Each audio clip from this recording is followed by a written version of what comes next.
in the sessions to make sure that we can create a space that feels good enough for us all to say what we need to say without killing each other. So that's my job. But I want to welcome us to Columbia University. We stand, of course, on stolen lands, many times stolen. We are probably 2 miles from children who have been kidnapped by the state from their mothers and fathers and grandparents who are being held in East Harlem.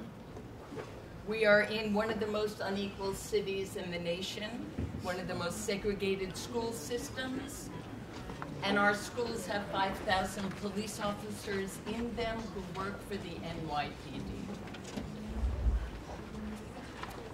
We are in a city of brutal punishment and radical kick-ass solidarities. And so we gather until she is free. How many of you were here last night? Woo! Amazing, right? I wonder if we could just popcorn up some of the words that landed on your hearts. Not big sentences, but for me, when Layla asked, will I get home safe? When Kira said, I want to forgive, but I still feel revenge in my heart. When Eve said, I had to write a book for my father for him to apologize to me. And I have never heard, in 600 gazillion years of patriarchy, I have never heard a man say, I'm sorry. When Beth said, we can't speak of state violence, corporate violence, racial injustice, without talking about misogyny, patriarchy, transphobia, and homophobia. Those words landed on my heart. Anybody else want to lift up something that you heard last night that you dreamt about that stayed with you? Oh, go ahead. Freedom. Freedom. I charge you with the power of forgiveness. I charge you with the power of forgiveness. Don't call me a felon. Don't call me a felon. I'm sorry. Prison abolition. Is accountability love or is it revenge? Is accountability love or revenge? Anybody else? Carceral feminism. Say? Carceral feminism. Carceral feminism. Safety. Safety.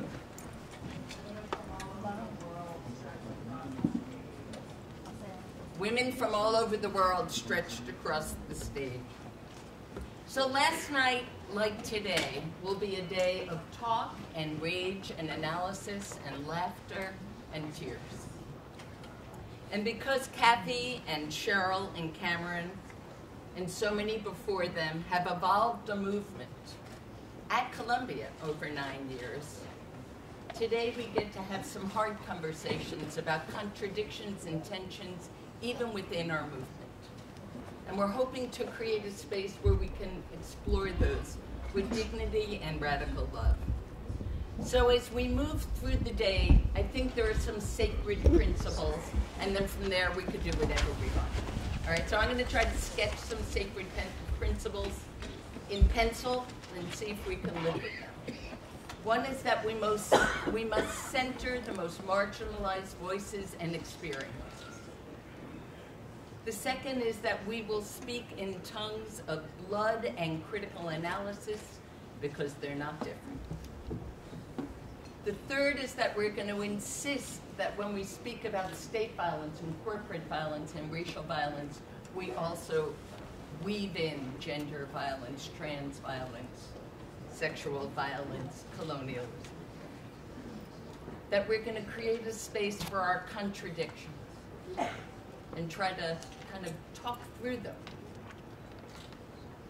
That we're going to imagine strong solidarities between radical imaginations for prison abolition and racial justice and gender justice and also immigration justice and also trans justice and also Gaza and also indigenous rights. And we're going to give each other and ourselves the space to dare to imagine what's possible. So that's our plan for the day. Can you do it? Yeah. If we run into trouble, let me know. All right? It will. Yes, sir. Just real quick, if you have an empty seat, could you raise next to you? Could you raise your hand? Cool. this is how we give each other space, And maybe quite actually, literally. for the sake of ease, if we can like slide in some way. I don't know the best way to do this. We got folks. Leave the seats on the aisles open, so if you can switch the side, that would be awesome. We Thank good? you. So we've We're got, trying to get everybody's seat. are we all right? Yep. Folks want to come in? It's not rude. So we've got 3 plenaries today. The first will be on gendering the movement, lives, and the criminalization of girls and women. The second will be on the maturing of a movement, strategies of struggle, but also struggles of strategies.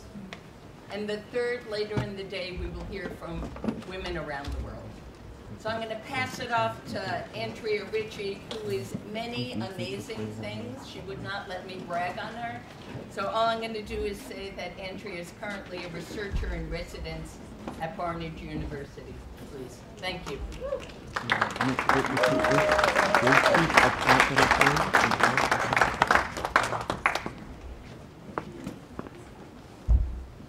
Sorry, I'm trying to do tech at the same time as start. Wow, okay, great. So good morning. Morning. Yeah, I'm not a morning person either, but good morning. Because apparently getting free requires getting up early in the morning. So we're here, we're doing that.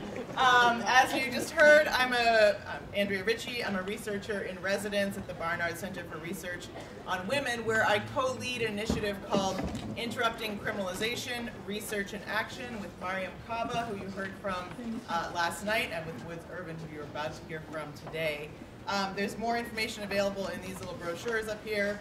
Beyond that, I've been engaged in research and advocacy and litigation and organizing and agitating around policing and criminalization of women and LGBTQ people of color for over 2 decades, maybe, let's just say.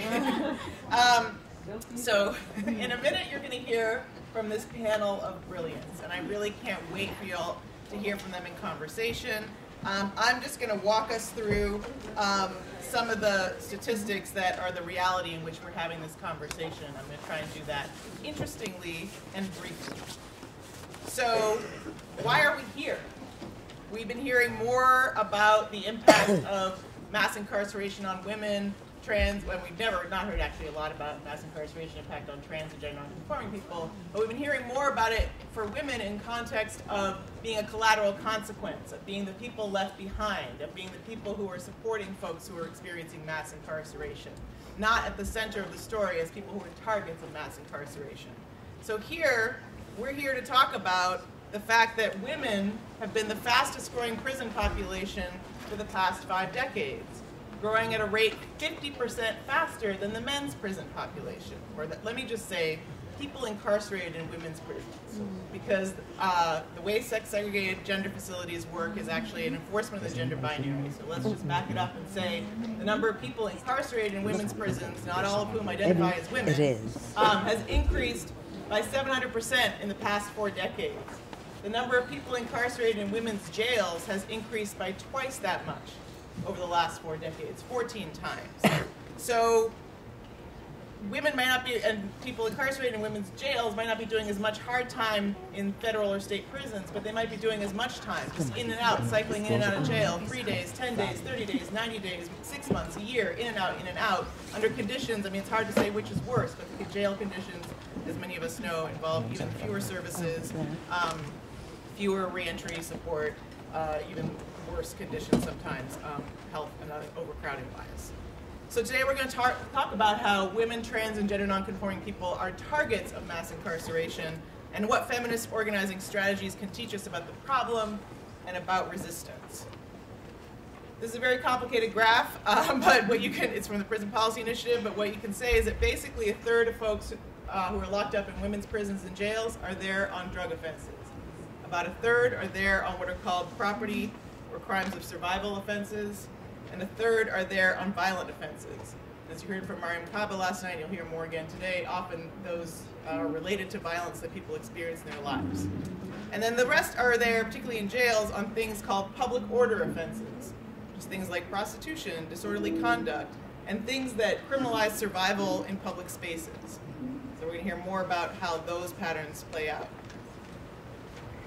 Being in jail and prison is both disproportionately affects people with disabilities and is disabling, such that almost half of people in women's jails have one form of disability or another, and a third of people in men and women's prisons. So we need to attend to that. We need to attend to the fact that mass incarceration disproportionately affects queer folks. 42% of people who are in women's prisons or jails identified as lesbian, gay, bi, trans, gender nonconforming, or same gender loving before they went in. 42%. That's more than we are in the general population, I can assure you. We may wish it was that way, but it's not true. So we need to pay attention to that. We're not talking about lesbians, bisexual, queer, gender nonconforming people in women's prisons. There's a lot of conversation about how the rates of racial disparity are shifting. Sorry, black women are still being incarcerated at twice the rate of white women. And that number jumps to 4 times if we're looking at women between the ages of 18 and 24. And how many of you have seen the 13th or read the new Jim Crow? Right, so y'all know that 1 in 3 black men experiences incarceration in their lifetime. By the way, they're not all straight, and they're not all cisgender. Some of them are trans, some of them are queer. And probably you don't know that 1 in 2 black trans women experiences incarceration in their lifetime. Both statistics should be galvanizing a movement, but right now only one is galvanizing a mass movement. I would say that both should be. You probably know that the vast majority of people incarcerated in women's prisons and jails are mothers. Most of them there on minor offenses. Most are mothers of minor children. Most of them will have custody consequences as a result. Some of them may serve a life sentence of termination of parental rights as a result. So if you do nothing else today, when I'm rattling things off at you, go to nationalbailout.org and contribute to the Mama's Day Bailout so we can start buying freedom for our mamas. nationalbailout.org. So there are consequences to not tending to these realities. One is the lives of people who are incarcerated or criminalized as women, trans, and gender nonconforming people. That's actually the biggest consequence. Our lives matter. But there's also consequences in terms of our larger project of getting free, which is that over the past 10 years, the way that we focused our work has led to starting to see a decrease in people incarcerated in men's prisons. But in many states, that's been completely overshadowed by the continued rate of incarceration of people in women's prisons. So we're actually not decreasing the total number of people in cages if we're not paying attention to everyone who's being put into cages. And one thing that feminist scholarship and organizing teaches us is it's not just about bad laws and discriminatory enforcement that's driving these numbers. It's actually a process of criminalization, which is not only about what conduct by who will be punished by the state, when, and how. It's about actually defining groups of people as inherently criminal. And often that's the same groups of people over time: migrants, people of color, people with disabilities, indigenous people. And such that even as the laws change over time, the same people are getting caged and criminalized. And we see that only intensifying in the current political climate. And once a person is criminalized or deemed in a category of people named as criminal, you can do anything to them. You can lock them away in solitary for 40 years, you can tear them away from their children, you can beat them, rape them, because they've been deemed criminalized. They're inherently criminal. And suddenly we just turn away. And this conference is about saying we're not turning away, and we're going to question this entire process. It's a political process. It's one that serves the interests of the relations and structures of power, of white supremacy, of colonialism, of anti-black racism, of ableism, of gender oppression, of capitalism. And so we're going to look at that as we look at these issues. Just so you know, this graphic is from a report I had the privilege of writing with Beth Ritchie, who you heard from last night, that is available on BCRW's website. And it also teaches us that many institutions are driving and contributing to criminalization. Criminalization has infected almost every aspect of our life. It's the default response to harm, conflict, or just anything that's going on around us. And it's happening through institutions that we think of, like police, or immigration, or probation. It's also happening through institutions that we consider helping institutions, schools, hospitals, foster care. And as Beth was saying last night, those cages are not just the cages of a prison. They're cages sometimes of your mandated drug treatment program. And so we need to attend to all the institutions that are criminalizing. And as we know, criminalization can be deadly, right? Because those criminalizing narratives frame us as dangerous no matter what we're doing, and our lives expendable no matter who we are. And criminalization doesn't always lead to a cage. It can be in the form of stops or harassment. And there's been a lot of conversation here in New York City about stop and frisk, and that conversation is almost exclusively focused on young black and brown men, who are, again, always presumed to be straight and not trans. But the rates of racial disparity are identical in stops, among stops of women as they are among stops of men. And in 2018, even though the total number of stops has gone down, Woods, who you'll hear from later as a researcher at our initiative, tells me that black women are still stopped twice as frequently as Latinas and 3 times as frequently as white women. And I wish I could say that was just New York, but here's the number for Chicago, where you see the number of stops of young black women right up there with young black men. And in fact, young black women are experiencing more traffic stops than young black men.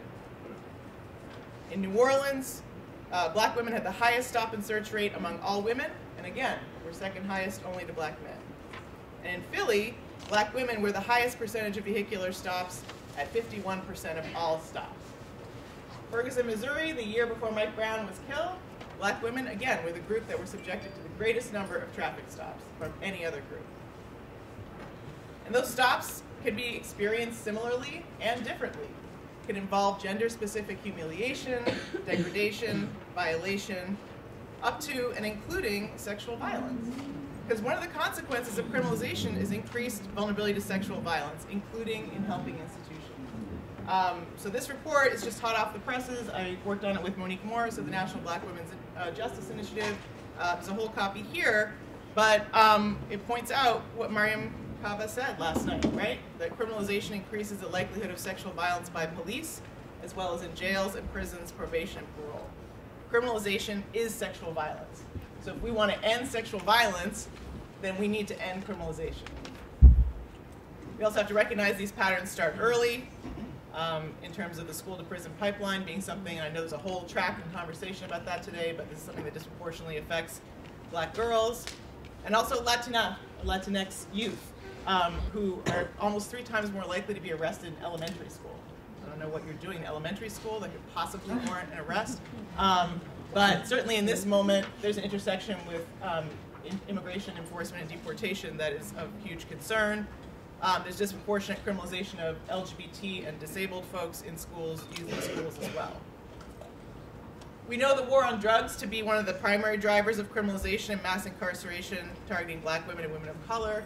That's only increasing in the current political context as Jeff Sessions and his successors have decided to go back to this mandatory minimum, charge the highest offense on the low-level drug offenders, quote-unquote, folks caught up for low-level offenses, in the interest of getting information to flip on higher folks. But just like any other industry, what feminist analysis teaches us is that black women, queer, trans, people of color are at the low end of the industry, have not only like the least amount of power, but also the least amount of information to give. So they end up doing the massive mandatory minimum sentences, while folks who have much higher levels of involvement, more power, more information, are able to do fewer sentences. So women are not just collateral consequences of the war on drugs, they're direct targets. And that can take, feminist organizing teaches us to look into ways that criminalization contributes to limitation of and control of women's sexual and reproductive autonomy, and the ways in which women are targeted in the war on drugs through gender discrimination in the form of something that could be called giving birth while black. Black women and white women use drugs at about the same rate while they're pregnant. Some white women, in fact, apparently use slightly more. I'm sure we've all heard of marijuana moms, right? But black women are 10 times more likely to be drug tested during a prenatal visit or while giving birth, and to not just be referred to a program or counseled about it, but to be arrested, criminalized, or have their children removed. So you'll hear more from Erin in a second about how the criminalizing narrative plays out in the foster care system. One thing I wanted to highlight statistically is that these are parallel systems, but they're not separate. That in fact, this is a recently released study that shows that police are increasingly calling child welfare authorities on the people that they're interacting with, particularly for Native folks. You'll see that huge graph on the side there, and for black folks and Latina folks. And again, that has immigration consequences. And that child welfare calls the police and then who then engage in violent arrests of the people who child welfare calls them on. This is just one example. Denise Stewart, a grandmother who was violently arrested by NYPD on a child welfare call. The policing of poverty, through something called broken windows policing that we could talk about in more depth in our conversation, is one of the primary pathways into jails and prisons and criminalization. And it targets specifically the policing of prostitution, which again is a site that feminist organizing teaches us to look. 84% of people who are arrested for loitering for the purposes of prostitution, which just means standing around and thinking about maybe engaging in prostitution, in New York City are Black and Latina. So kind of the same stats as stop and frisk. One produced a mass movement, one's produced a smaller movement you'll hear about this afternoon that should be supported by the mass movement. And that also enforcement of anti-trafficking laws, and there's been a lot of conversation about massage parlors lately, is leading to disproportionate targeting, racial profiling, and criminalization of women of color. And so we need to pay attention to that. The ways in which policing and criminalization is about policing of gender along racial lines, and that's not just laws like North Carolina or Texas that tells you where you can use the bathroom or public accommodations. That happens every day in police interactions.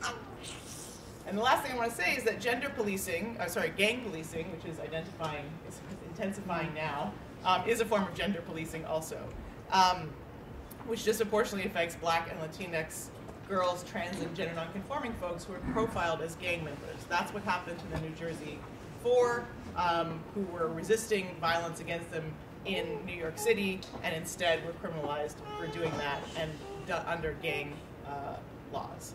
Criminalization of folks who are resisting and surviving violence, as you heard last night, is responsible for significant rates of incarceration. So before I turn this over to our panelists, I have the privilege of working, as I said, with Woods Urban at the initiative, who has been crunching some numbers from the, that's right, we're speaking truth to power. Well done to you for doing that, and also for being like, Andrea, hurry up with the boring numbers so we can hear from my mom, who's so much more interesting than you. Okay, so before I do this, I have the privilege of working with Woods, and Woods has been crunching the FBI arrest data, and they'll tell you more about that. But basically, what you see here is that the number of arrests of women has doubled over the past 30 years, basically.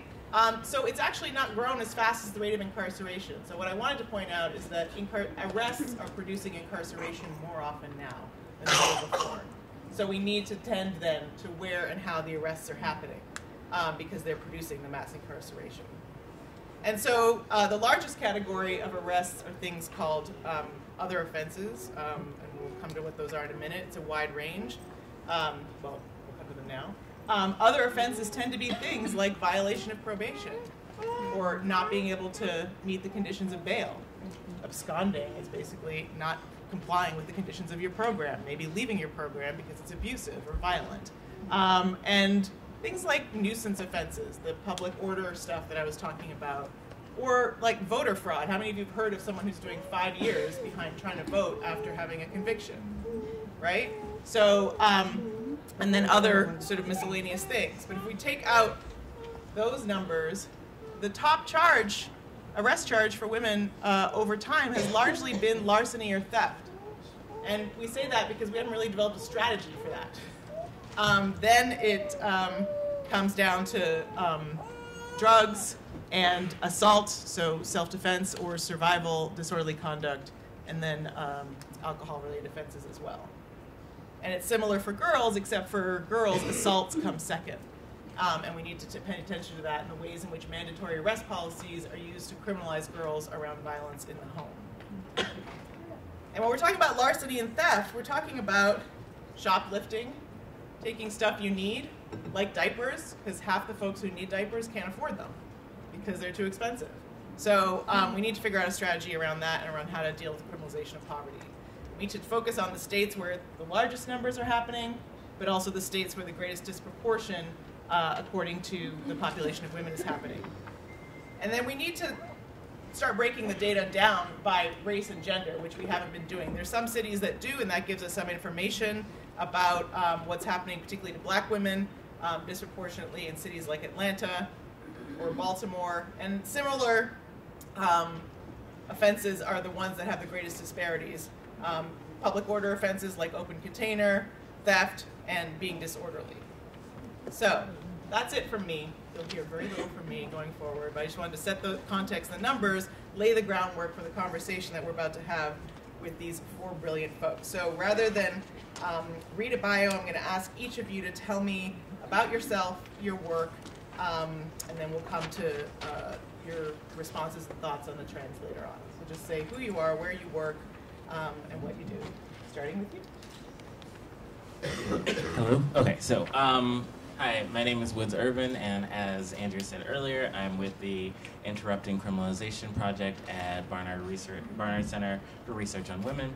And so we're currently collecting data on a concrete number of police encounters and the arrest circumstances of Black women and girls, cis and trans people. So I'm a former staffer at the Transgender Gender Variant Intersex Justice Project, and we'll be bringing in some information that I've collected over time from that to the Interrupting Criminalization Project and here today. And I am also a member of Critical Resistance, which is a national member-led or chapter-based organization that's building a movement to abolish the prison industrial complex. Thank you. Hi, my name is Erin Miles Cloud. Woo! And I'm just moving things around and shaking things up already. I am the co-director and co-founder of a nonprofit called Movement for Family Power. We are very new. We started in August. We are a nonprofit organization that fights the policing power of the foster system. We have 4 goals. We amplify the work of parents, families, and communities organizing for change. We raise social consciousness around the harms of the foster system. We work in alliance with social justice movements to build family power. So thank you, Andrea, to kind of broaden this narrative. And we also, our fourth, tenet is that we are oriented as abolitionists. We do not believe that this system can continue to control families, tell them what to do, how to raise their families. And our goal is to dismantle systems that surveil, control, and destroy families, particularly families of color. Before starting this organization, I was, and for a few more months and still am, a public defender at Bronx Defenders in our family defense practice, where I've been representing parents in the child welfare system for nearly a decade. I'm also a mom of 2 kids, so I will be checking my text messages, so I don't know if they will survive upstairs, like we'll see what happens. And a current resident of the Bronx and a native of, in my opinion, the greatest city of America, Baltimore. She wrong. Talking about contradictions today, guys. That's right. And already we're getting into it. Let's go. Good morning, Brooklyn. Good morning.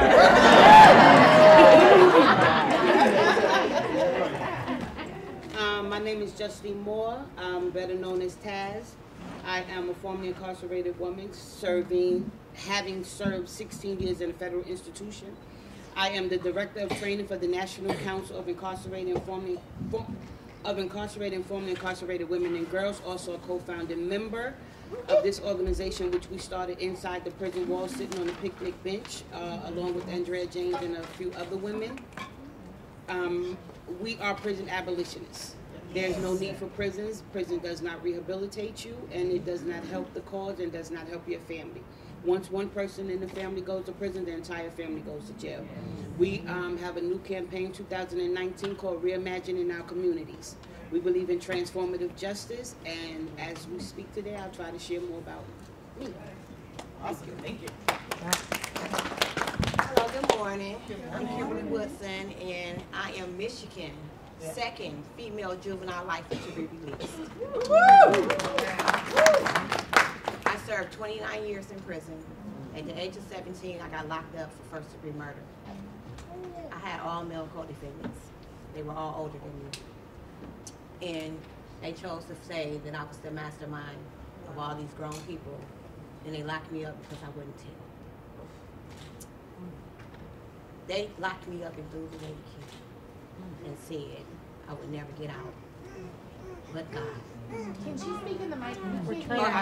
I'm sorry. They locked me up and threw away the key and said I would never, ever get out, but God.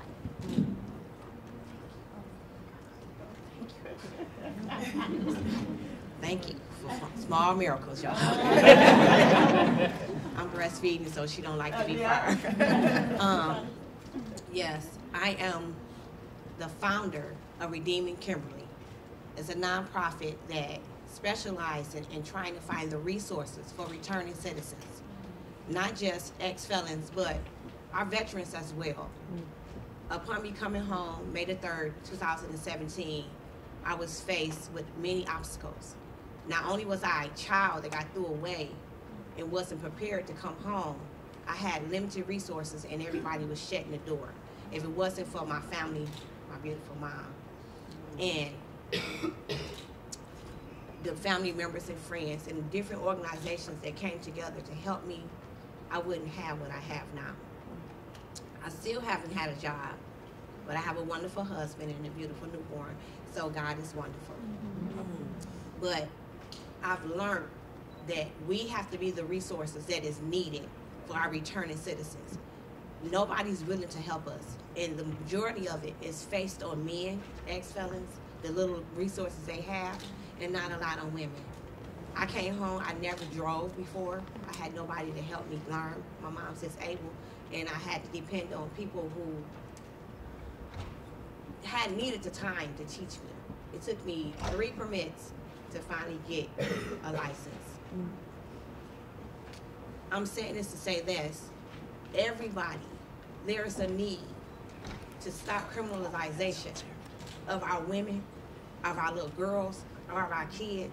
It doesn't matter what label we have, whether we're gay, whether we're straight, whether we just want to just be out of the box completely. Everybody deserves a chance, and no kid is burned bad. And also, I am the Michigan Regional Co-Connector for Fair Sentencing Youth Campaign, ICANN, that's based in Washington, D.C. That's a job that I honor and I cherish because it allows me the opportunity to help returning citizens try to find resources, but also connect them on a national level so that their dreams can come true and they can prosper in their life. And I think that's it for now until we get more questions. Thank you so much. Give it up for this amazing panel. And all of you see how much wisdom we are going to get from them, so we're going to dive right into it. Thanks also for starting us off, Kimberly, on how criminalization affects us, and we'll come back to you for more thoughts on that.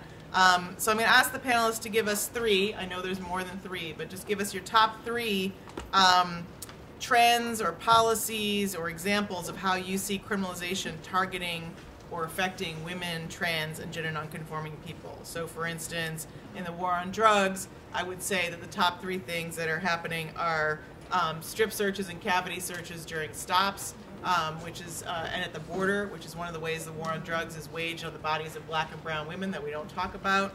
That is the part of the sexual assault. The conspiracy theory and charges that wind up in situations where someone is charged with the offenses of other folks based on minimal, if any, involvement or knowledge, and that happens a lot to women. And then I would say the third is a mandatory minimum, as I mentioned before. So that's an example of 3 trends. I'm going to kick it over to you, Woods. Tell us your 3 trends, policies, or examples.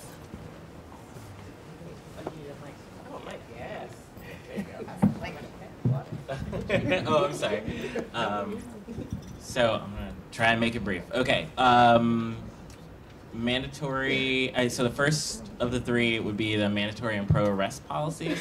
There were a wave of groups in the 80s frustrated by lack of arrests during DV encounters, and so there, in response, there's state-by-state passage of mandatory arrest and pro-arrest policies where police officers responding to domestic violence or interpersonal violence must, or in situations of pro-arrest, should make an arrest if they have probable cause to believe that a crime has been committed.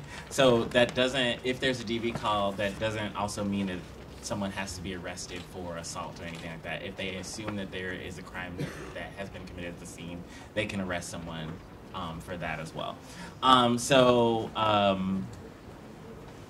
so now, and oftentimes now women are arrested for assault in DV because of how the idealized victim is imagined by police, which is someone who always cooperates with the police and also isn't someone who fought back at all, which we know that in a lot of situations it's oftentimes much more complicated than that.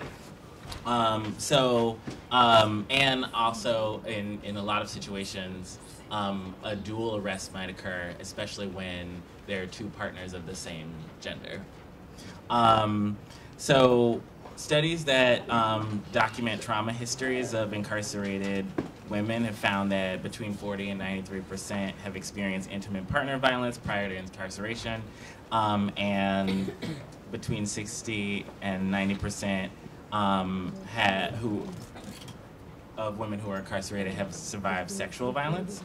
And so basically, since between the 80s and the present, the number of women that have been arrested since mandatory and pro-arrest charges were instituted has doubled and sometimes tripled for things like assault. And so I think in this situation, when thinking about things like assault or homicide, for instance, like 93% of women in California who were incarcerated for homicide of an intimate partner were abused by them, and 67% were protecting someone else. And a New York study found recently that 67% of women who killed someone close to them have been abused by them as well. So in this situation, we can't leave people charged with violent crimes and behind. And this challenges us to think about in more complex ways about things like homicide and assault. So for trans people, I would say that, and for trans women in particular, trans women often engage in survival sex work. Trans people are oftentimes pushed out of the home, their schools, and then out of formalized economies.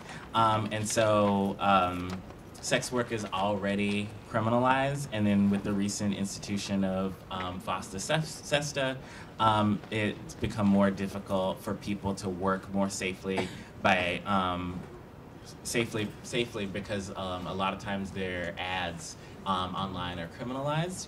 And so whether it's the removal of something like Backpage or the sort of policing and clearing of Reddit, this pushes indoor sex workers farther underground and into more dangerous situations, and that means it's harder for some indoor sex workers to work indoors.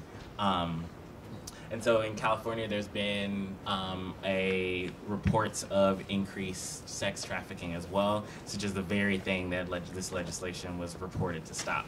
And then it also introduces blanket censorship for marginalized communities as well online. And then some sex workers some trans sex workers now have to return to working outside if they've been able to transition indoors. And that amplifies profiling for trans women to be more likely to experience what Andrea was talking about earlier, which is walking while trans, which is being profiled as a sex worker for just being trans outside. And the third is the trend around larceny and theft, which is not robbery or burglary, and so that's about poverty. It's a survival crime, and I think it's telling that the second most frequent arrest charge in Atlanta, according to the slide, is theft by shoplifting. So as Andrea was saying earlier, just like stealing what you need. So while it's decreasing overall now, like most likely because of national lower unemployment rates, as wealth disparity increases and with another sort of looming recession and the current administration, we may expect an increase in this particular charge. And those are my top three. I'm also concerned about this whole disorderly conduct thing and the policing of women and trans people's bodies in public space, and framing as nuisances and disturbing the peace. But I'm going to leave that for another time. It'll be in the next question. We'll come back to it.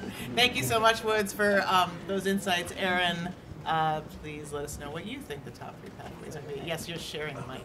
Yes. Okay. So the top three things, the first I would talk about would be the drug testing of, Y'all have to kind of. I know, I wish I was like a Beyonce up here, but I'm not. Well, Beyonce would have a headset. I know, headset. Next year, on the bars. All I got is Stitch Fix, guys. Okay, so the first issues are talking about drug testing of pregnant women that we know happens at a rate that's approximately 10 times higher for Black women. They are tested without their informed consent, without consent at all, and often without notice. And this is a really important topic to talk about because it's the stop and frisk for the child welfare, where there is ostensibly an idea that we're doing this for safety, despite the fact that science and literature shows that substance use during pregnancy does not have the outcomes that people had been indoctrinated to believe would harm children and harm mothers during their pregnancy. It's not that we're advising people to smoke marijuana while they are pregnant or to use crack cocaine or other substances, but the impetus and the reason that a lot of this is happening is a driver that was based on a lot of the false mythology that was put forth during the drug war. What we also know about this is that when we think about this in the construct of maternal mortality and morbidity rates and understand why Black women are dying, there was a recent study that came out with Kathleen Kenny and Elizabeth Wilder that looked at women that had had their children removed in their first pregnancy and then went to their second pregnancy, and they were way less likely to engage in prenatal services. So all those things work together, right? Prenatal services we understand is a protective factor to keep women healthy. There's a lot of reasons for prenatal instability, but one of the big reasons that we know is that women are very reasonable, and Black women are very reasonable. We know we're going to get drug tested, and those reports are going to go to CPS, and that can put our children at risk of harm, of being removed from our bodies and removed from our families and removed from our communities. We make really rational choices to protect our family. And so that means that we're not going to be engaging with a healthcare system that's incredibly violent towards our communities. The second, and this is my lawyering catch-all to get everything in, is thinking through the 1997 ASFA, Adoption Safe Family Act. I think this is a really underthought about law that is a violent law on Black communities. This law came out in the same legislation wave as, sentencing and the crime bill and IRIRA and EDPA and all these other big forms of legislation that we know cause mass incarcerations and mass deportations. What this did is this changed the financial incentives for preservation of families and gives every state a financial incentive to adopt a child out of a family. Right. It fast-tracked removals. So what that means is that no longer did families have the time to work together if there were issues within the family. I can discuss that more fully tomorrow in our panel. It made a 15-month cutoff. You combine that with mandatory minimums for sentencing, you are done. If you take a mandatory minimum that's above 15 months, your rights are going to be terminated. That's excluding the fact that most cases, 74% of cases, and recent 2015 data talk about the cases that are brought into family court or CPS involved are poverty-related cases. So you're not fixing poverty in 15 months. You're not giving people money. In fact, the only financial incentives are ones that are for foster parents and removal. And we look at Title IV, which is the funding scheme for child welfare services. They have over, let me give the exact number. Check one. $7 billion were given to out-of-home removal, where only $600 million were given to in-services. So that's huge. Now, the third issue I want to talk about is registries. So even if your case never comes to court, if you are never convicted of abuse or neglect, your child stays home, you get an indicated report in the state of New York and many other states. This indicated report stays on your record till your youngest child turns 28 years old. It is a determination made within one CPS unit. So there's normally 3 to 4 individuals that decide whether or not the report is indicated. Indicated simply means some credible evidence. So to people in the criminal legal system, this is like an arrest standard. It stops you from being able to get employment, such as home health aides, nurses, typically female-dominated employment areas, caretaking employment areas, things that typically Black women have been able to find economic stability. Not social work, yes. In addition to that, it also stops you from being eligible from caring for your relatives in the future.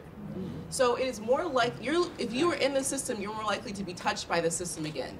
But if you have this indicated report on your record, what happens is that you are no longer eligible even for a visitation resource. You can't even supervise a visit. You cannot take care of the child. You cannot receive any funding to care for your family. So that is, Joyce McMillan is leading the charge here in New York to talk about this registry and how to change that. Fantastic, thank you so much. And now, Taz, I'm sure there will be just some tremendous work of the council. There are so many trends you could share with us. Share your top 3 and then we'll come back around to some more. Yes, I'm nervous for some reason, and normally hello? I'm nervous for some reason, and normally I'm not nervous when I'm speaking. I just speak, but following these 2 people who did a whole lot of research, But you have expertise. You're the expert, Tess. We're just pretenders.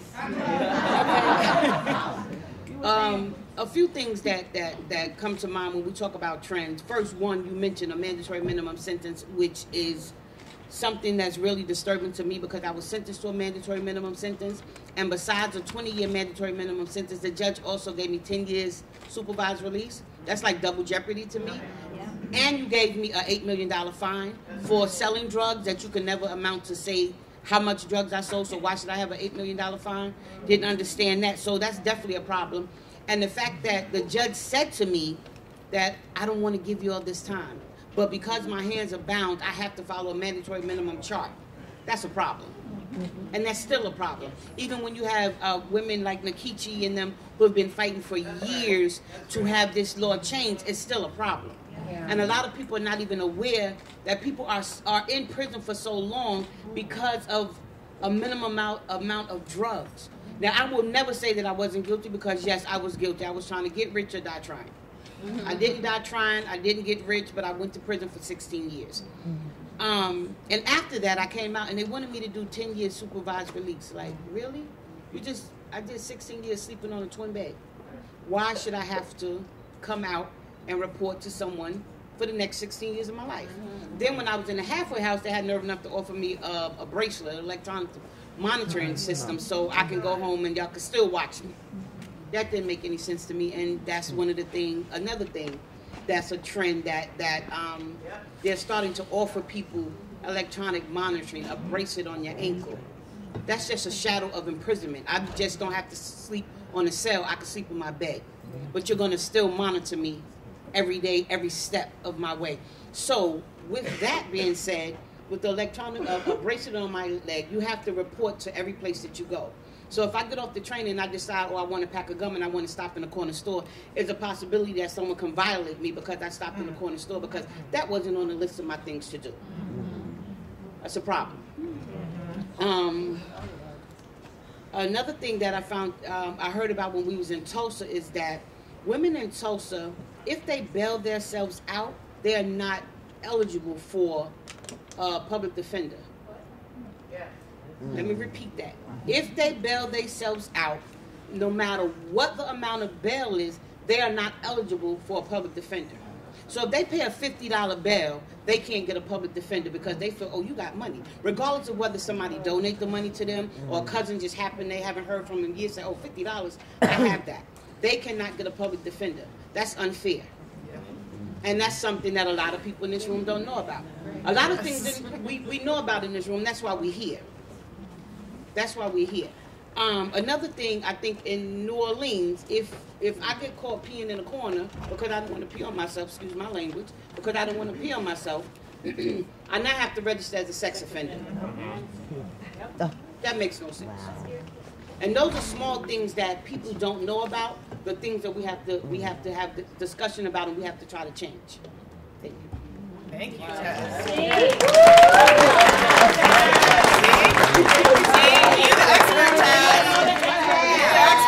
We're gonna get locked up, girl. girl. Exactly. Exactly. Well, I can expound on a lot of the issues that was raised already, but what's the main thing for me is the mandatory minimum sentences.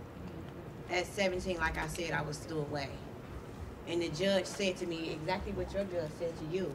I don't want to do this. I really believe that you didn't want to hurt anybody. However, I got a natural life mandatory sentence. That's just how it is for felony murder. That's what I had to get. That's what I got, natural life. So I feel like it's a platform that we have to approach, and we have to say, no, this is not what the public want. You sold us that premises that you were gonna make us safer, but you're not making the society safer. What you're doing is locking up our children. You're locking up our brothers. You're locking up our mothers and our sisters. You are taking our loved ones away from us, and you're saying that you cannot leave prison for 15, 20, 30, or never. And that within itself is a death sentence. And for a family that the breadwinner has been taken away, we all know it's hard sometimes. And yes, we do get our hustle on. However, if society as a whole allow us more opportunities to make legit money and actually survive off that money, then we won't have to turn to negative ways to try to feed our family. We won't have to worry about what is going to happen if I don't hit this lick. Will my family be hungry? Will my lights get cut off? Will the water get cut off? Will my family get evicted? We won't have to worry about those things. But society as a whole, all they do is look at the negative activity of the individual and not the circumstances that led them to reach that determination that I'm going to do this. It's survival. And they say it all the way from Darwin. It's survival of the fittest. However, when you go to the jungle mentality, you get locked up and caged like an animal. All we are trying to do is live and eat and survive to the next 24 hours. Most of us, that's our lifestyle. That's what we were raised. That's where we come from. But as a society as a whole, instead of reaching down for a child that is in need, reaching down for a child that may have been abused or sexually mistreated or something like that, they throw away the key. They say they don't care why you was in that situation. They don't care why you were hanging out with these people because they showed you some kind of love. They don't care about the circumstances. They just said you shouldn't have done it, so therefore you go away forever. That's unfair, that's unjust, and that's unconstitutional for anybody to have those kind of situations.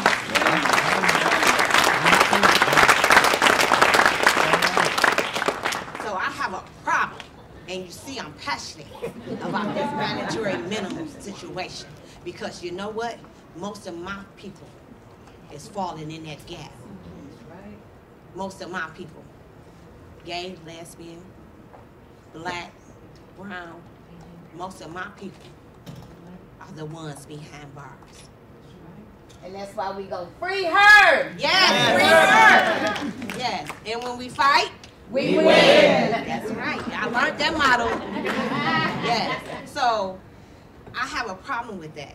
I also have a problem with the differences of the sentences. I, as a black woman, oh, you had to be the mastermind. However, and I'm not racist because I love all people, but a Caucasian woman, oh, she was abused. He was leaving her. Oh, no, she get off. Let's find a way to free her. When all actuality, she was the sociopath. She was the one that was leading a pack. She was the one that was bored and decided to take up a hobby of killing and stealing and destroying. Not I. It's a difference. It's a difference in how they sentence our kids. If we're people of color, we get larger sentences. If you look at it across the nation, a white kid can shoot up a school, and they want to get him all the help possible. They make every excuse in the book. The news media say this child was trouble. He was on psychotropical meds. He was this, he was that. However, that same black boy accidentally killed someone because he was in a life or death situation trying to survive. And oh, you are a criminal, you are an animal. you will kill again. We don't never want to give you a second chance. But this boy plotted, bought ammunition, set up all the escape routes the best way he could, and killed as many people as possible. But this one black boy can stay and get locked up forever. I got a problem with that. Yeah. And everybody in here should have a problem with that. That's the criminalization to the fullest. It's slavery all over again. I got a problem with that. Everyone that bleeds blood that's red should have a problem with that. These are our people. We are a community. Whatever happened to it, take a whole village to raise a child. We turn our back on the little boy. Oh, he smells, or his shoes got holes in it. Why do he smell? Why is his shoes got holes in it? We have a problem and we need to fix it. This is very crucial, and it is a crucial dying time right now today. We need to learn to be more compassionate. We need to learn to be more understanding. We need to learn that we have to reach out and grab a hand. No matter what color that hand is, no matter what sexual orientation this person has, we need to reach out and grab a hold and say, I got you. If I got $5, you can get $2.50. But I got you. And society is cold. I waited 29 years to come home. And I had more love and more support incarcerated. That's sad. And I got a problem with that.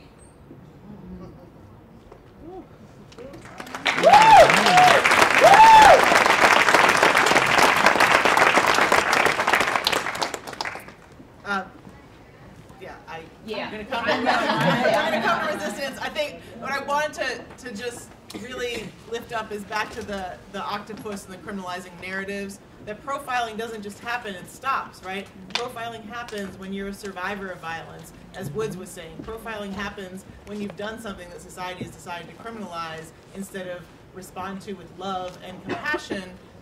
And that is a kind of profiling that we need to pay attention to as much as we do that stops. Profiling is happening in delivery rooms, in parenting situations. We need to pay attention to those kinds of profiling. I just want to lift up again this question of these other offenses, right, that are actually the top arrest charge for women.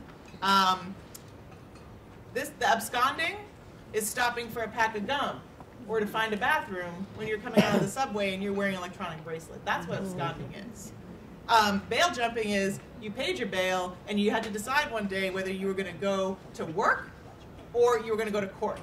Whether you had no child care that day, or whether you were going to leave your kid with someone who at home and then maybe risk a child protection case or go to court. You know, that's what bail jumping is. Violation of probation is, you know, your probation officer said you have to go by a male name when you use a woman's name.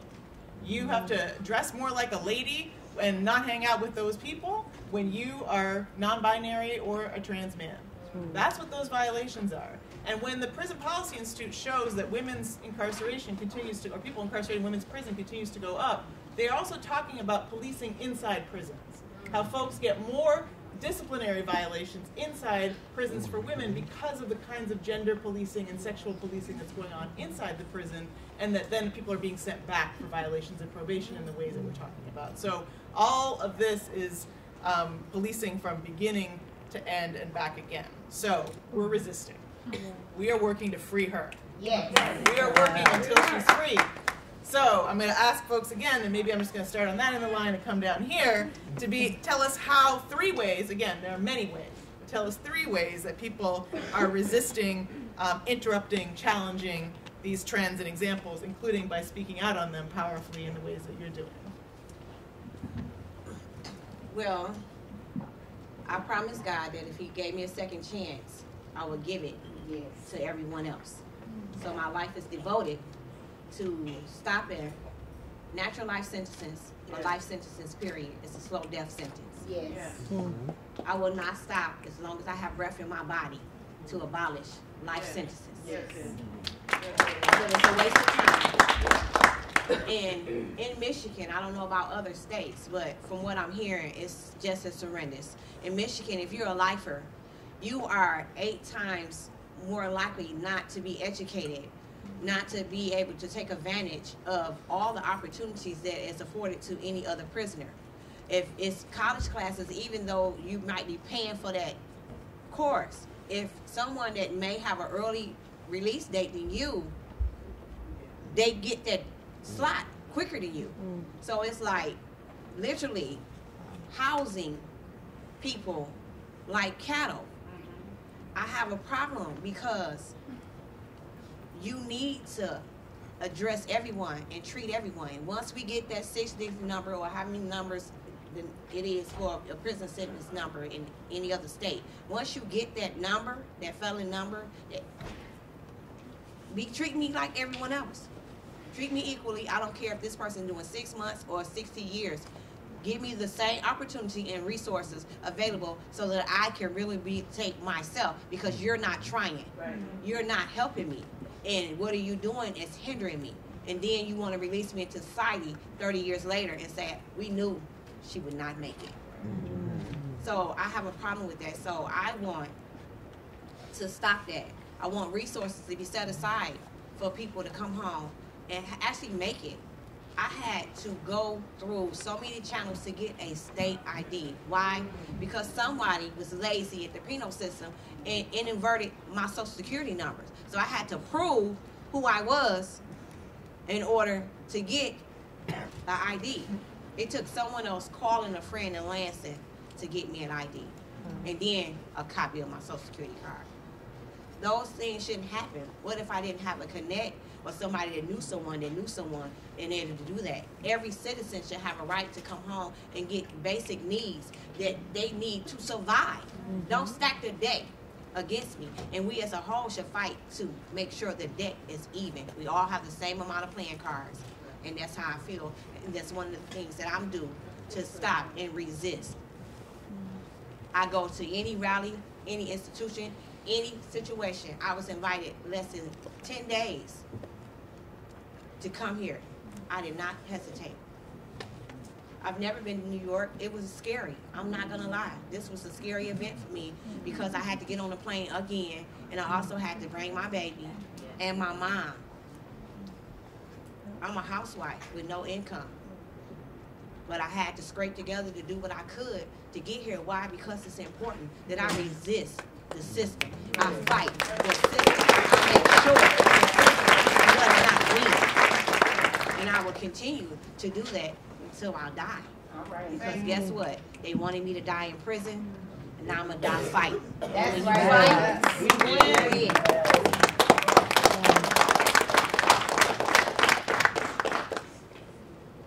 Resisting. We are resisting right now. That's why we're here.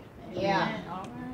And if you weren't resisting when you started out this journey over this weekend, if you weren't resisting when you started out this journey over this weekend, you should be by the time you finish this weekend. And if you're not sure what resisting is, I'll be sitting in the room over there. I have some conversation for you, and I can let you know what resisting is, and I can help you get started in resisting. But one of the things you have to do but first is believe what an incarcerated person is saying. We walk that walk. We squatted when we didn't want to. We coughed when we didn't want to. We slept in a twin-size bed for 16 years. You'll see how big I am? In a twin bed for 16 years. So I have to resist. We resist by writing laws, writing bills to present to the people that's in charge that's supposed to change the laws. But one thing with the council, we don't just on the outside decide what's going to go into these bills and what's going to go into these laws. We send surveys and letters to our women inside and our girls inside. And we get their input on what comes out and what should go in this bill and what they need. Because it's not just about me, although I've been there and I know what it is, but things change every day or day-to-day basis on the inside of the prison. So we have to keep in mind that we have to involve them in every single choice that we make. One of my favorite things that I started out when I became staff for the National Council, I was director of participatory defense. Participatory defense is a family and community model that helps a person that's facing charge. You help the family and the community fight to navigate through the court system. When I got arrested, I didn't know anything about the court system. I know a little bit about the state because I have friends that have been in and out of prison, so I knew how to go bail them out, sit with their lawyer, and all that. But I didn't know the words, what the judge was saying, and all of that. So now, what we do with participatory defense, I train organizations, families, to be able to help them go through an arrest report, go through a discovery report, find any glitches in the criminal justice system, because we know when you get arrested, the arrest report is not what actually happened. Right. But a family don't know that. A family don't know what you're supposed to do in the first 24 hours that you get arrested. Yes. They don't know how to help. All they know is my nephew got arrested, or my son got arrested, or my daughter got arrested. And they don't know the next steps. So because of Silicon D Valley Raj, I can never pronounce his name, but I know how to spell it. Jaydev. Y'all can look up Debug. He started this model, I think, 10 years ago, and it actually went into effect 8 years, where we help the families help that person that's incarcerated. And to me, I always say that participatory defense is just the bottom of the beginning, from the bottom before we get into the system, or even if we're in the system. We help with appeals, we help them if they're going up for parole, and we also, like I said, we write bills. So to me, being that I'm a prison abolitionist, if we start from the bottom and stop our people from going to prison and stop them from getting these long sentences, or help them navigate through the court system, and we write these bills and things that can change the law to end mass incarceration, by the time we keep moving up the chain, we'll meet in the middle. And our goal will end mass incarceration. Yes. I had another thought and it skipped my mind. If it come back, I'll jump in. Yes, please do. Meanwhile, I'm putting up Silicon Valley Debug Participatory Defense for folks to find it right now, while Aaron talks about top 3 strategies for dismantling the child welfare system that replicates slavery. Yes, it does. So, first of all, I just want to really thank the council and their project with Reimagining Communities. Joyce McMillan is a fellow there, and she is a visionary, and she is reimagining communities. And what she is doing, you can follow right now. She is leading a coalition in New York to change and amend the SCR, the State Central Registry. So this cycle, this web that's been trapping families for up to 28 years, and actually really through generations, she's pushing right now. And please see me tomorrow. We can get on the list, the contact, call your legislator, your council people, tell them to pick up this bill so we can push it through. So that's one really concrete step. The second is that we're in a social work school, and let me just call it out as it is. I have a lot of people in this room, they're probably mandated reporters. Like, y'all arresting people. Like, let's just be really, really clear. When you call a report in, you are calling in an investigation. So when we talk about not just the school to prison pipeline, the foster care to prison pipeline, it is a womb to prison pipeline. And it starts with a report. You cannot get into the child welfare system without a report. So you are actually individuals that are deputized with a government power to capture individuals. You need to understand your power that way. And you need to really, when you are doing it, understand that it is an arrest power, and that you need to be giving people information about it. So I'm asking you to resist. I'm asking you to use your power that you have. And then I would really just like to continue to uplift the work that communities are doing. So Khalees Houston in Minneapolis right now is organizing change. There is an enormous amount of movement right now in Minneapolis to talk about ASFA in a way that is true to power and not true to law. It is hard to challenge laws on the very reality that we know that it is just, excuse me, it's fucking up black people. Yeah. Like, it's just hard. And she is being brave. The families there are being brave. And what they are doing is they're challenging ASFA. They're challenging in ways to expose the fact that the rates of division for black families in their state is astronomical. Follow the work, support the work, click the like, that makes it important. And Michelle Chan in California, they're organizing parents in California, in Contra Costa County, families right now. They've gotten 2 judges kicked off the bench. Yes. It is entirely possible. And donate money to them too. Like put your money. You got some coins, move your coins over there too. What was the name of the organization? So for Khalees, it's Minneapolis NAACP. For Michelle Chan, it's Parents Against CPS Corruption, and you can find them on Facebook and their website. A lot of the Facebook organizing for child welfare services are closed groups because CPS does troll a lot of them and use it against families. But you can reach out to Michelle Chan. You can donate on the website. You can contact me. I will find a way to get you connected to the movement. Thank you. All right. So I'm just gonna lift up a couple of different projects that are doing some of the resistance work to some of the policies I was talking about. So I'm sure last night, if you all were there, you were able to see Miriam Kaba speak about Survived and Punished. So the work that Survived and Punished is doing, I think is something to lift up about fighting the criminalizations of survivors. And there's not yet a national campaign to repeal mandatory arrest policies, but perhaps that's where you all come in, and we can make that go. There's the thinking about fighting the criminalization of sex work. There is Sex Worker Outreach Project, which is a national project, grassroots community organizing project, and that's working with like Electronic Frontier Foundation to fight the FOSTA-SESTA legislation that I was talking about earlier, to repeal that. Resourcing them, supporting them, following how that's going. They're appealing their most recent federal sort of pushback. They just filed on February 20th, and we'll see how that goes. When you've been saying FOSTA and SESTA, can you break down what those laws, what those acronyms are and what those laws are? Sure. So I think it's let me see.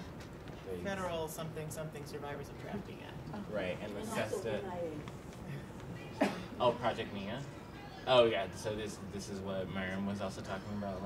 Yeah, awesome. Yeah, that's that too. There's so many great projects. I think for I want folks to know that it's an anti-trafficking, it's a piece of anti-trafficking legislation that is supported, kind of like mandatory minimums, by a lot of folks who are advocating to protect folks in sex trade from trafficking and exploitation, in fact are harming people in the sex trade. So I just want folks to understand what the Gotcha. And then for specifically for work that's around trans people specifically, there is Transgender, Gender Variant, Intersex Justice Project in the Bay Area that works with currently and formerly incarcerated trans people.